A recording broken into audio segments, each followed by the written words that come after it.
কোরআন নাজিল হয়েছে কিয়ামত পর্যন্ত সকলের জন্য। একটা দেশের ফার্মেসিতে ঔষধ থাকে নামি দামি, যে কোনো মানুষের যে কোনো ঔষধ, এগুলো কি সবার সব ঔষধ? ডাক্তার লিখে দিবেন যার যেই কয়েকদিনের যেই পরিমাণের, এটা সেখানে থাকলেই পাবে, না থাকলে পাবে না। কোরআন নাজিল হয়েছে কিয়ামত পর্যন্ত সব বিষয়ের জন্য। কোরআনের আমার জন্য কোন বিধান, এইটা আমাকে বুঝাবে কে? এটার জন্য হযরত মুফতি সাহেব দরকার।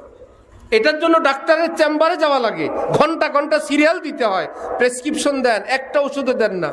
প্রেসক্রিপশন নিয়ে এসে ওষুধ কোথায়? আমার ঘরের কাছে। এবার কি সামনের তারিখের জন্য বলে, আল্লাহ এত কষ্ট করে ধানমন্ডি গেলাম, খালি একখান কাগজ দিল, ঔষধ তো আমার ঘরের কাছে, আগামী তারিখ আর ধানমন্ডি না, পকেটে টাকা আছে, ফার্মেসিতে ওষুধ আছে।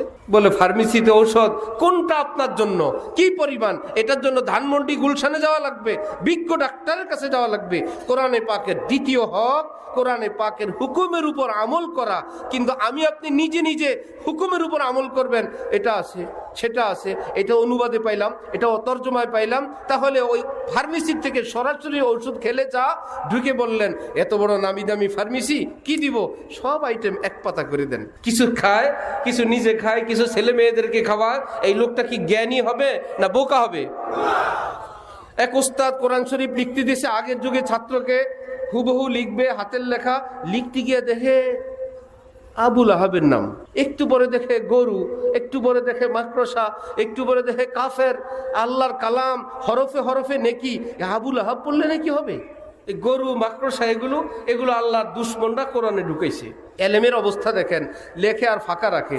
তারপরে দ্বিতীয়বার উস্তাদের কাছে কোরআন জমা দিবে, ফাঁকা থাকলে কেমন দেখা যায়, ফাঁকা জায়গায় কি করা যায়, খারাপ জিনিস সরাই দিলাম, ভালো জিনিস দেই, কোথাও উস্তাদ দিলাম, কোথাও বাবার নাম শ্বশুরের নাম দিয়ে দিছে। কি করলা? বলে এই করলাম। তারপরে বললো আল্লাহ দুশ্মনের নাম আল্লাহর কোরআনে হরফে হরফে নেকি, এই জন্য এগুলো সরাই দিয়ে আপনার নাম, আমার আব্বা, আমার উস্তাদ ইত্যাদির নাম দিয়ে দিলাম। আমার নাম দিছে কোথায়? হুজুর আবুল আহাবের জায়গায়। তাব্বাত ইয়াদা আবিল আহাব। বললো আরে বোকা, আল্লাহ বলছে আবুল আহাব ধ্বংস হোক, ওখানে দিছো আমার নাম।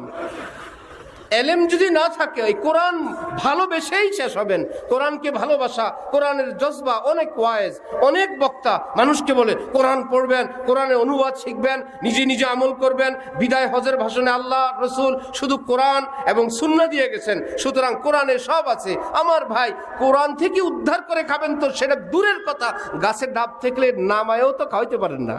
গাছের মালিক রেডি, মেহমান আসছে রেডি, ডাবের দিক তাকায় আর বলে আপনাকে খাওয়ানোর ইচ্ছা ছিল, এই ডাব দেখা যায়, খাওয়া কপালে নাই। বাড়িওয়ালাও রেডি, মেহমানও রেডি, কি ব্যাপার? পাড়ার লোক নাই। ইচ্ছা ছিল এই পুকুর থেকে মাছ খাওয়াবো, পুকুরে মাছ আছে, খাওয়ান, বলে ধরার লোক নাই।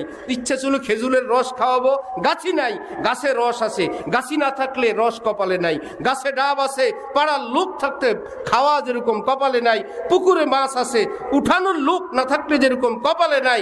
কোরআন হাদিসে সব আছে, কিন্তু পৃথিবী বিখ্যাত হক্কানি আলেম আল্লাহ ওয়ালারা যদি না থাকে, উদ্ধার করে আমল করারও ব্যবস্থা থাকবে।